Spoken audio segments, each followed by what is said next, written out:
I think India, well, you said what country?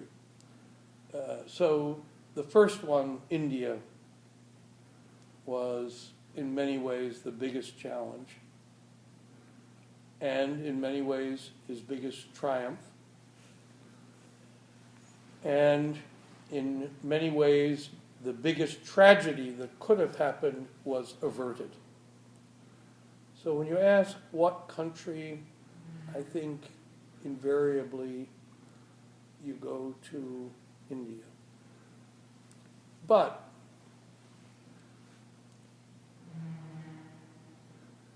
if you thought of Africa as a country, because Africa is about the same size as China and the same size as India, and of course it's not a country, it's many countries. It's 30 or 40 countries. Africa was, in the end, his biggest challenge, and the one that wasn't fulfilled as all the others were. On the day that he died, September 12th, 2009, he was at home, and he was sort of drift in and out of consciousness.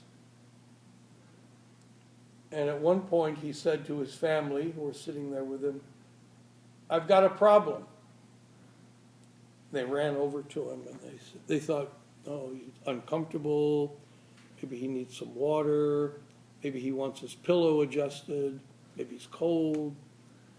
And they said, "Oh, what is it? What is it, Dad? What is it, grandfather?" And he said, "Africa." His problem was Africa. Africa, because it was his work that was unfinished. He had not fulfilled his dream of bringing the green revolution to Africa the way he had to South Asia, to East Asia, to the Middle East, to Latin America, Africa, that he wanted to do so much for, not found the way to do that.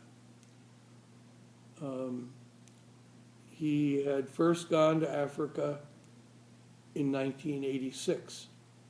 The same year, he founded the World Food Prize. And he went to Africa with former President Jimmy Carter and a man from Japan named Ryoichi Sasakawa. Sasakawa was a man who had lived through World War II and who had made money after the war and who had visited Africa where there was terrible famine and hunger and starvation and deaths. And he wanted to uplift Africa, Sasakawa. But he wasn't an agricultural scientist.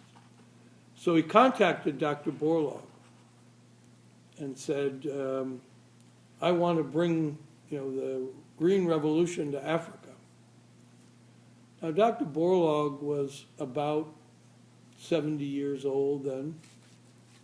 He had received the Nobel Prize, and he thought, well, I don't know, I'm getting old now, and then he answered Sasakawa and said, I've thought about it, but I'm sorry. I can't do this. So Sasakawa was very disappointed, hung up the phone. The next day, he calls back to Borlaug, and he said, "I just looked, and I'm 15 years older than you, and I'm doing this, so you can't say no, and we'll leave for Africa in a few weeks."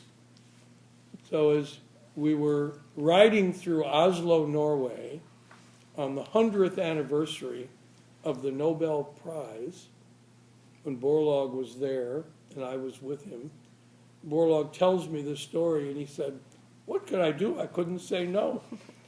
And so he went to Africa in 1986 with Sasakawa, and he embraced the challenge.